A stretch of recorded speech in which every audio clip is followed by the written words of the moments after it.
আজ পঙ্কজবাবু অসহায় একজন মানুষ। বিশাল বড় একটা বাড়ির অধিকাংশ ঘরগুলো বন্ধ থাকে। কখনো কখনো ছেলেরা এই বাড়িতে আসে, কিন্তু তার একা থাকার কথা ছিল না। স্ত্রী, দুই ছেলে, দুই মেয়ে বর্তমান। ছেলেরা বিবাহিত, মেয়েরাও বিবাহিতা। এক ছেলে জামশেদপুর থাকে, আরেক ছেলে হায়দ্রাবাদ। দুজনেই কর্মসূত্রে বাইরে থাকে। মেয়েদের বিয়ে হয়ে গেছে, তারা শ্বশুর বাড়িতেই থাকে। এই বিরাট বড় বাড়ি, 2 ঘর ভাড়াটে আর 3টে কাজের লোক নিয়ে থাকেন পঙ্কজবাবু। সবাই তাকে চেনে পশুপ্রেমী হিসেবে। তার একাকিত্ব কাটে পথ কুকুরদের খাইয়ে। আর বিড়াল দেখতে পেলেই তাকে খাওয়ানোর দায়িত্ব দেওয়া আছে কাজের মহিলাটার উপর। যদিও নিজের হাতে কিছুই করতে পারেন না, কারণ তিনি এখন শারীরিকভাবে অনেকটাই অসুস্থ। টাকা পয়সার কোনো অভাব নেই তার। কাজের লোকেদের দিয়েই তিনি এই কাজগুলো করেন। তিনি মনে করেন যে পাপগুলো তিনি আগে করেছিলেন, এই কাজের দ্বারা যদি তার পাপের ভাগ একটু হলেও কমে। ফেলে আসা স্মৃতি তার কাছে শুধুই অনুশোচনায় ভরা। একটা সচ্ছল পরিবারে জন্মগ্রহণ করে পঙ্কজবাবু। বাবা খুব বড় পোস্টে চাকরি করতেন। বাবা মা, 2 ভাই 1 বোন নিয়ে তাদের সুখের সংসার ছিল। ভাই তার থেকে 2 বছরের ছোট ছিল, বোন আরও ছোট। আমি পঙ্কজ সমাদ্দার আজ 70 বছর বয়সে এসে পৌঁছেছি। এখন খুব অনুশোচনা হয়, যদি জীবনটাকে আবার প্রথম থেকে শুরু করতে পারতাম। আমি ছোট বয়স থেকেই বাবার সুনজরে ছিলাম। 3 ভাই বোনের মধ্যে বাবা আমাকে একটু বেশি ভালোবাসত এবং আমার প্রতিটা কথা বিশ্বাস করত। ছোট ভাই সুভাষকে মা বেশি ভালোবাসত। বোন খুব ঠান্ডা প্রকৃতির ছিল। বাবা মা দুজনেই তাকে সমান চোখে দেখত। পড়াশোনায় আমি আর ভাই ভালোই ছিলাম। ছোট বয়স থেকে ভাইকে আমি একটু হিংসাই করতাম, সে কিন্তু আমাকে হিংসা করতো না। ছোটবেলায় প্রথম যে অপরাধটা করি, আমার মা একটা বিড়ালকে রোজ মাছ দিয়ে ভাত খেতে দিত। তখন আমরা একতলায় থাকতাম, মা বারান্দায় খেতে দিত বিড়ালটাকে।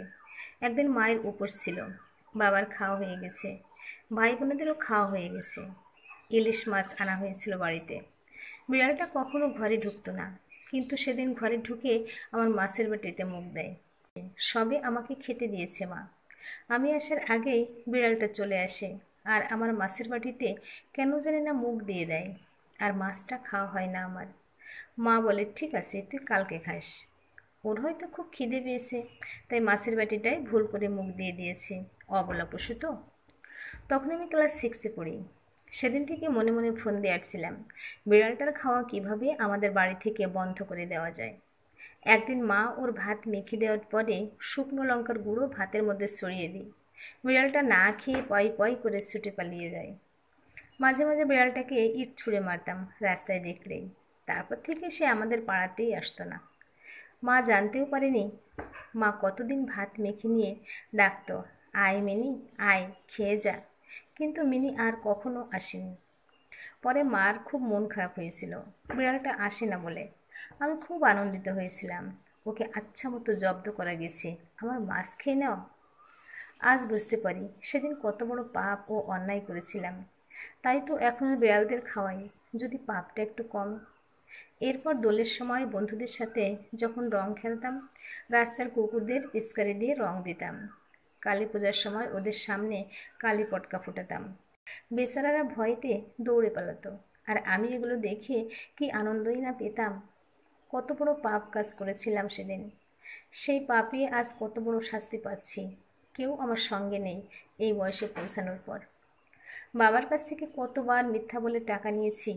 বন্ধুদের সাথে সেই টাকা নিয়ে হোটেল রেস্টুরেন্টে খেতে গেছি।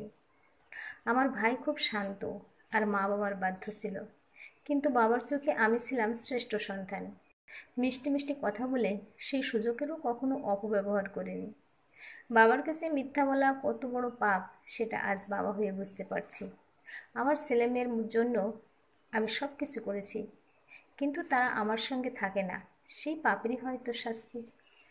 আর একটা বড় পাপ করেছিলাম, যদিও সেদিন সেটাকে পাপ বলে মনে হয়নি। আর এই পাপের কথাগুলো আমি কখনো কারোর সাথে শেয়ার করিনি। আমি যখন ফার্স্ট ইয়ারে পড়ি, ভাই তখন 11-এ পড়ে, সবই বন্ধুদের সাথে সিগারেট খাওয়া ধরেছি। আমার বাবা স্মোক করতো, আর ঘরেই বাবার একটা বুক সেলফ ছিল। সেখানে সিগারেটের প্যাকেট রাখা থাকতো। একদিন লুকিয়ে বাবার সিগারেটের প্যাকেট থেকে দুটো সিগারেট নিই আমি আর আমার বন্ধু খাবো বলে।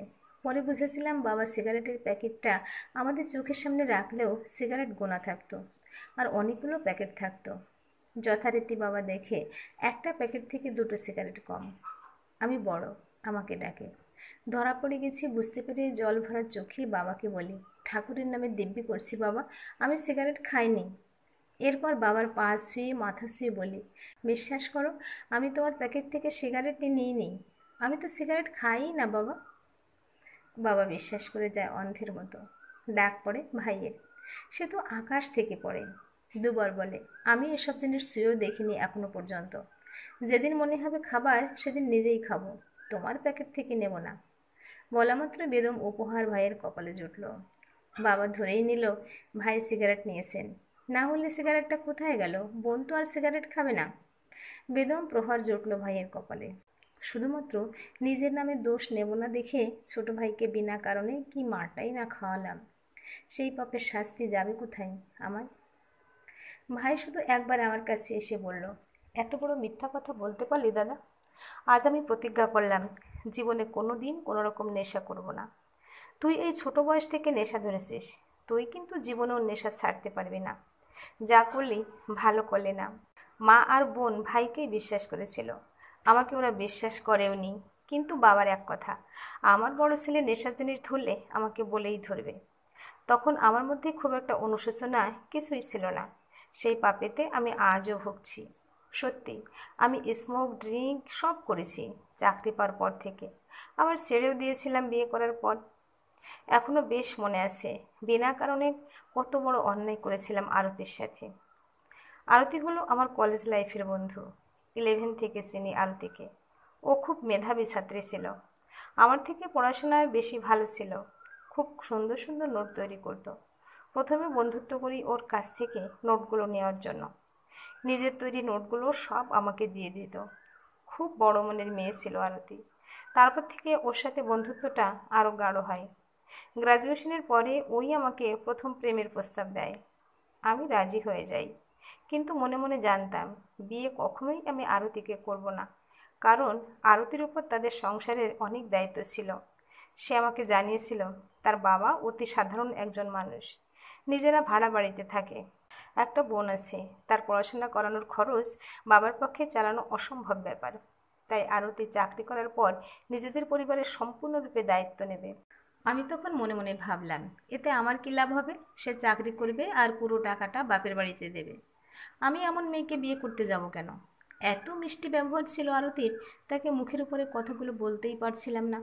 সুযোগ খুঁজছিলাম কিভাবে তার কাছ থেকে বেরিয়ে আসা যায়। কত বড় অন্যায় ছিল সেটা আমার।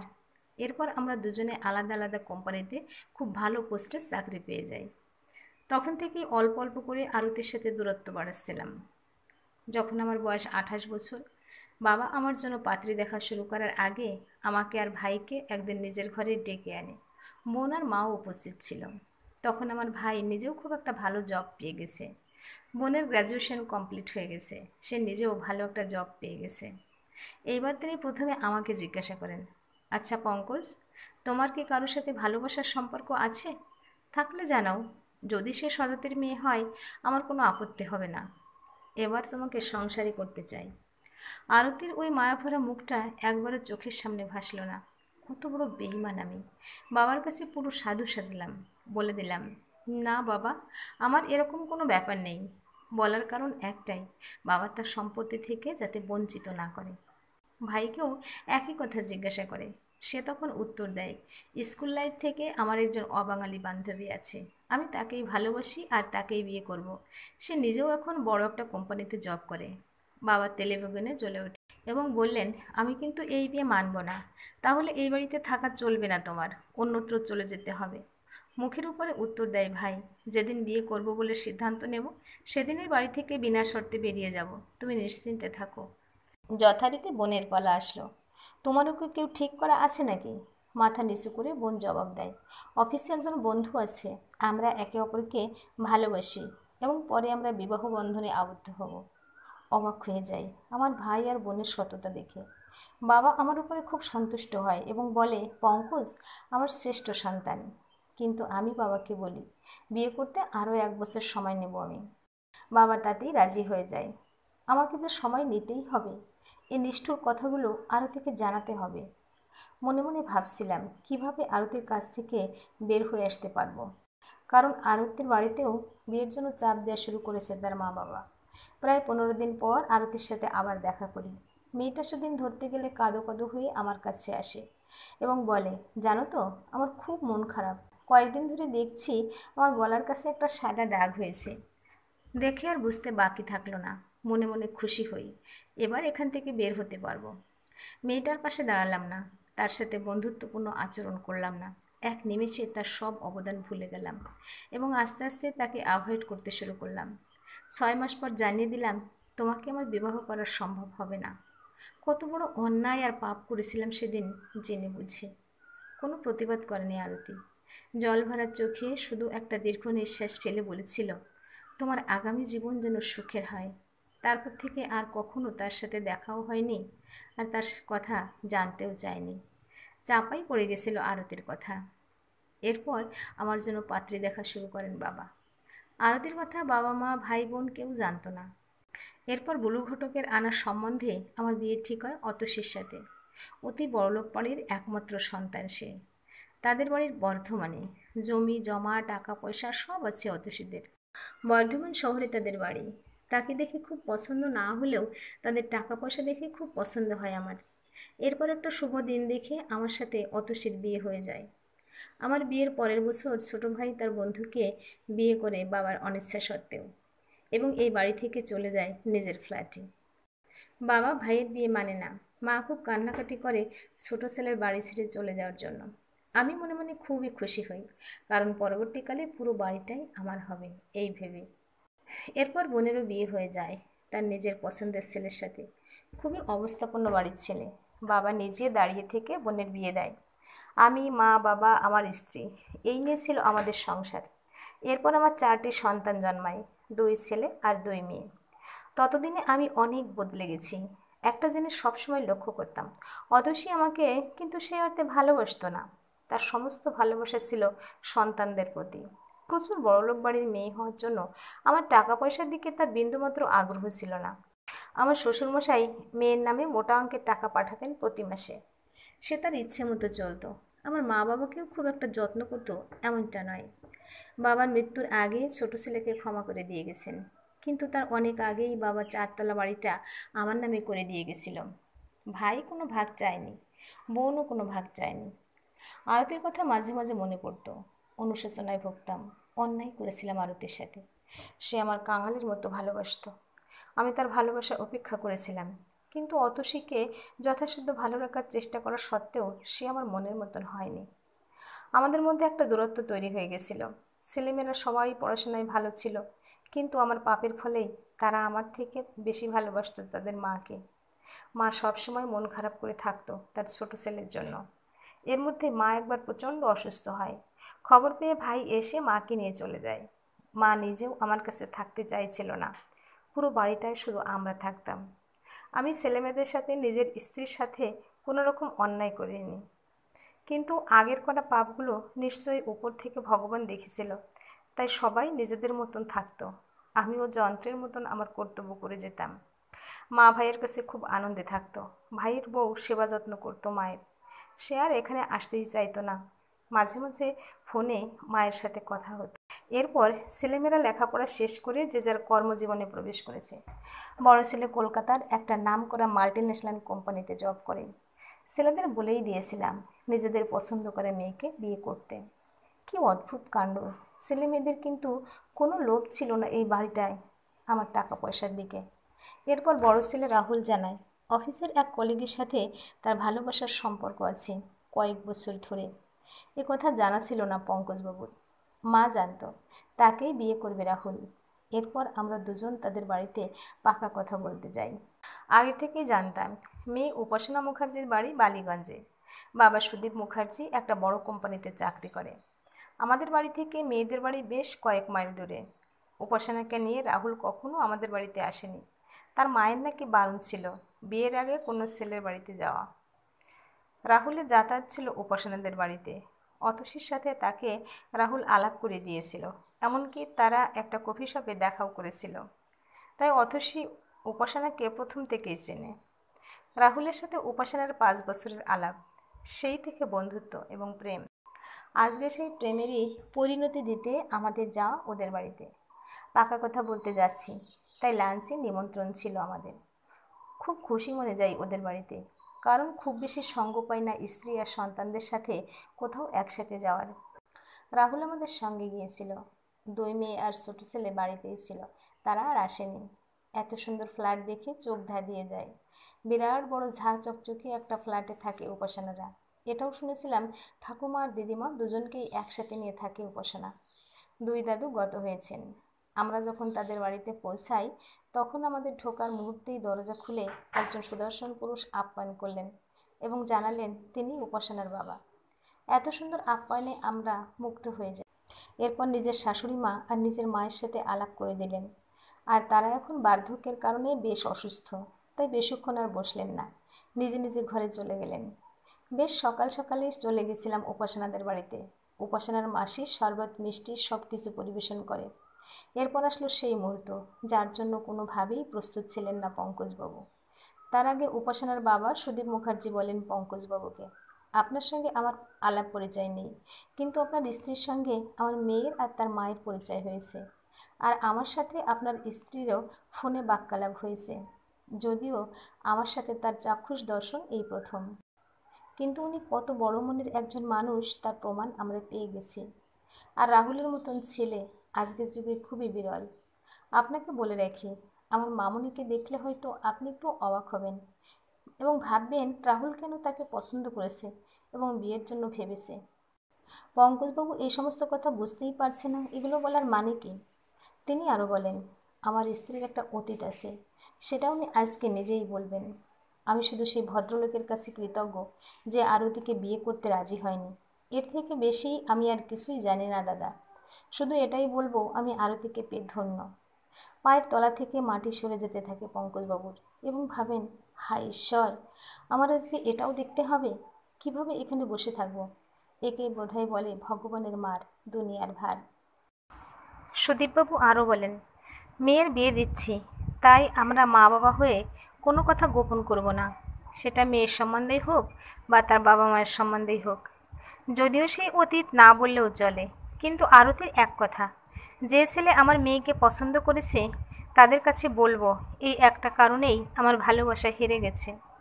এর মধ্যে উপাসনার মাসি যখন আবার আসে তখন মুখের দিকে তাকিয়ে পঙ্কজবাবুর চিনতে বাকি থাকলো না এ আরতির ছোট বোন। তখন লাবণ্য নিজেই বলতে থাকে, সুদীপ দাদা শুধু আমার জামাইবাবু না, তিনি আমার বড়দাদা।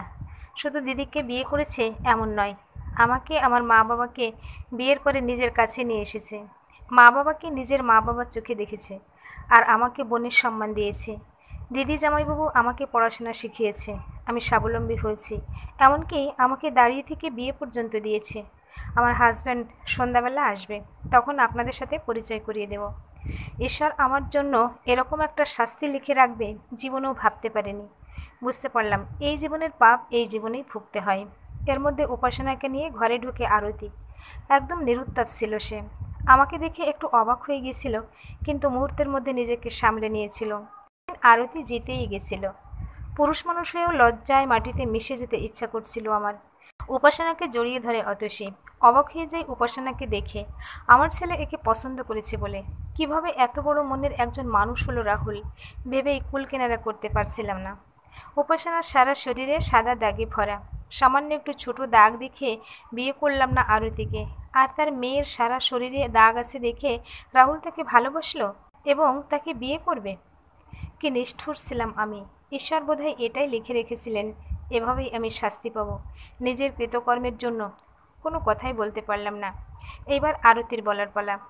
আজ তার কাছে পঙ্কজ একজন প্রাক্তন প্রেমিক নয়, তার মেয়ের হবু শ্বশুরমশাই। আরতি শুধু মনে মনে একটা কথাই বলে, জন্ম মৃত্যু বিয়ে, 3 বিধাতা নিয়ে। ঈশ্বর এটাই চেয়েছিলেন। তাই আজ আমার মেয়ে তোমার বাড়িতে বউ হয়ে যাবে। সে অতসীর দিকে তাকিয়ে বলে, জানো দিদি, আমার একটা অতীত আছে। শুনে অতসী দেবী বলেন, কোনো অতীত জানতে চাই না দিদি, উপাসনাকে আমার ছেলে ভালোবাসে, সে আমার পুত্রবধূ হবে, এর থেকে আর বেশি কিছু জানার নেই। তখন আরতি দেবী বলেন, আপনি না জানলেও ওনারও তো কিছু জানার থাকতে পারে, এইভাবেও প্রতিশোধ নেওয়া যায়? মনে মনে ভাবছে পঙ্কজবাবু। কোনো উত্তর দেওয়ার ভাষা জানা নেই তার, সে শুধু ভাবছে, ধরিত্রী যদি দ্বিখণ্ডিত হতো তাহলে সীতার মতন আমিও পাতালে প্রবেশ করতাম। সংক্ষেপে কথাগুলো বলেছিল আরতি দেবী। 11 থেকে একজনকে ভালোবাসতাম, সে আমাকে ভালোবাসতো কিনা জানি না, কিন্তু আমার গায়ে একটা ছোট্ট দাগ হতে সে আমাকে বিয়ে করতে অস্বীকার করলো। তখন মনে হলো জীবনটা এখানেই শেষ হয়ে গেল, বুক ভেঙে যেতে থাকলো। কিন্তু পরক্ষণে মনে হলো মা বাবা আর বোন আছে, তাদের দায়িত্ব আমার ঘাড়ে। তাই ভাবলাম এই একটা তুচ্ছ কারণেই বাবা মাকে কষ্ট দেব না, আমাকে বাঁচতেই হবে। পাষাণের মতন বুকে পাথর চেপে নতুন আর একটা অফিসে জয়েন করি। সুদীপ সেখানকার ম্যানেজার ছিল, কেন জানি না তার আমাকে ভালো লেগে যায়। তখন আমার শরীরে অনেকটাই ছড়িয়ে গেছে এই দাগটা, আমি তাকে অ্যাভয়েড করতাম। কিন্তু একদিন সে আমাকে প্রেম নিবেদন করে।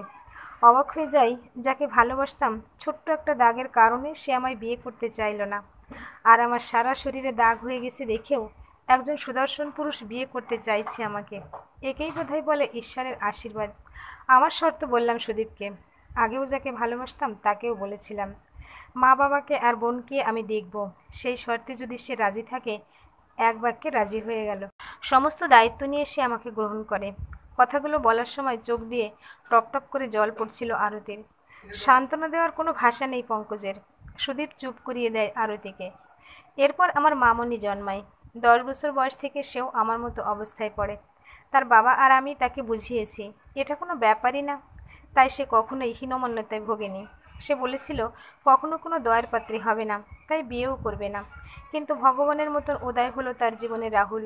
সত্যি সে পরম বন্ধু ছিল আমার মেয়ের। আর রাহুল নিজেই বলেছে তার মাকে সবটা জানালেই হবে, বাবা যদি নাও মানে তাহলে সে পিছপা হবে না, আর মা যেটা বলবে সেটাই তার কাছে বেদবাক্য। অতসী দেবী বলেন, আমার ছেলেরও এরকম হতে পারত, আমার মেয়েদেরও হতে পারত, তাই বলে কি তাদের বিয়ে হবে না? আপনি কি বলছেন দিদি? উপাসনা আমার ঘরের লক্ষ্মী, আমার কোনো আপত্তি নেই। চোরের মতো কথাগুলো শুনলেন পঙ্কজবাবু। তখন সুদীপবাবু সবার সামনে একটা কথাই বলে, জানেন তো, অতসীর কাছে বারে বারে সেই ভদ্রলোকের নাম জানতে চেয়েছিলাম, যাতে তাকে ধন্যবাদ জানাতে পারি অতসীকে সে গ্রহণ করেনি বলে। তাই তো আমি এমন ভালো একজন স্ত্রী পেলাম। কিন্তু তার ওই একটাই কথা, এই মুখে সে জীবনেও তার নাম বলবে না। সবাই তাকে বলার জন্য অনুরোধ করে। আরতি দেবী শুধু বলেন, অতীত তো অতীত, আমি ভুলে গেছি সব। এবার চলুন, অনেক দেরি হয়ে গেল, লাঞ্চ করতে হবে তো। অসাধারণ সমস্ত লোভনীয় আইটেম ছিল, কিন্তু সেগুলো কি সত্যি আর গলা দিয়ে নামে? এই সত্যিটা সে কখনোই কারোর সাথে শেয়ার করেনি, আর করবেও না। এরপর মহা ধুমধামের সাথে বিয়ে হয়ে গেল উপাসনার সাথে রাহুলের। অনেক চেষ্টা করেছিলেন পঙ্কজবাবু আরতির কাছে ক্ষমা চাওয়ার জন্য। সবার অলক্ষ্যে গিয়ে বিয়ের দিন হাত জোড় করে ক্ষমা চায় আরতির কাছে পঙ্কজবাবু। সে শুধু একটা কথাই বলে, আজ আমার আর কোনো আফসোস নেই, তাই ক্ষমা চাওয়ার প্রশ্নই ওঠে না। আমার স্বামী শুধু আমার না, আমার পরিবারেরও দায়িত্ব নিয়েছে, তাই অন্য কোনো পুরুষের নাম আমার মনে বিন্দু মাত্রও নেই। সত্যি কত সুখী হয়েছে আরতি। অতসী সবার কাছে ভালো হলেও পঙ্কজবাবুর কাছে তার মনের মতন একদমই হয়নি। পঙ্কজবাবু খুব ভালোবাসতেন উপাসনাকে। এরপর ছোট ছেলে তার পছন্দ মতো মেয়েকে বিয়ে করেন। বাড়ি থেকেই মহা ধুমধামের সাথে ছেলে মেয়েদের বিয়ে দেন পঙ্কজবাবু। ওরা দুই ভাই কর্মসূত্রে বাইরে থাকে, দুই মেয়েরও বিয়ে হয়ে গেছে, তারাও শ্বশুরবাড়িতে থাকে। অতসী দেবী বছরের মধ্যে 9 মাস থাকে দুই ছেলের কাছে মিলিয়ে মিশিয়ে। বিরাট বড় একটা বাড়িতে একাকিত্বের সময় কাটে পঙ্কজবাবুর। ইতিমধ্যে মাও পরলোক গমন করেছেন, 3টে ঘর ভাড়া দিয়েছেন তিনি। ঈশ্বর উপর থেকে সব কিছুরই হিসেব রাখেন, তাই তিনি আজ এত অসুখী। ছেলে মেয়ে স্ত্রী সব কিছু থাকতেও তিনি সময় কাটান একদম একা। কি হবে এত বড় বাড়ি দিয়ে যদি সেখানে লোকই না থাকে? পথকুকুরদের সেবা করেন তিনি। পথকুকুরের সেবা করার জন্য বোধহয় ঈশ্বরোক্ত সদয় হয়েছেন। দেবদূতের মতো একদিন ছোট ভাই এসে উপস্থিত তার কাছে। তার বয়স এখন 68। তার ছেলের বিয়ে হয়ে গেছে, সে মা বাবার সঙ্গেই থাকে। ভাই এসে একদিন বলে, দাদা কতদিন আর একা একা থাকবে, তোর সমস্ত খোঁজ খবরই রাখি, কেন জানি না বৌদির তোর উপরে সেরকম কোনো টান নেই। যেভাবে হোক বৌদিকে এখানে রাখতে হবে। ভাইয়ের হাত দুটো ধরে বলে, যদি সেটা পারিস তো খুব ভালো হয়, বড্ড একাকিত্বে ভুগি রে। একমাত্র ভাইপোরাই পারবে বৌদিকে তোর কাছে পাঠিয়ে দিতে। তাদের কাকা উদ্যোগ নিয়ে ভাইপোদের বুঝিয়ে রাজি করায় নিজের বাবাকে এই বয়সে একা না থাকতে দেওয়ার জন্য। তারা ব্যাপারটা বুঝতে পারে এবং অতসী দেবী এখন মাঝে মাঝে একটু অসুস্থ হয়, তখন ওরাও একটু মুশকিলে পড়ে। নিজের বাড়িতে আসতে রাজি হয় অতসী দেবী। পঙ্কজবাবু মনে মনে ভাবে, এই ভাইকে কতই না হিংসা করতাম। তিনি তখন ভাইয়ের হাত দুটো ধরে বলে, সেদিন আমি অনেক বড় অন্যায় করেছিলাম তোর নামে বাবার কাছে মিথ্যা বলে। সুভাষ বলে, জানি তো তুই সেদিন মিথ্যা বলেছিলিস, আমি এগুলো ভুলে গেছি, ছোট বয়সের ব্যাপার, মন খারাপ করিস না। অতসী দেবী এখন এখানেই বেশি থাকেন। নাতি নাতনি নিয়ে পঙ্কজবাবুর এখন ভরা সংসার। অতসী দেবী পঙ্কজবাবুকে বলে, একটা সত্যি কথা বলবে? পঙ্কজবাবু বলেন, কি জানতে চাও বলো। আচ্ছা, আরতি দিদি সেদিন অতগুলো কথা বললেন, তুমি মাথা নিচু করে শুনছিলে, কোনো কথার জবাব দাওনি। তুমি কি তার সেই প্রাক্তন প্রেমিক?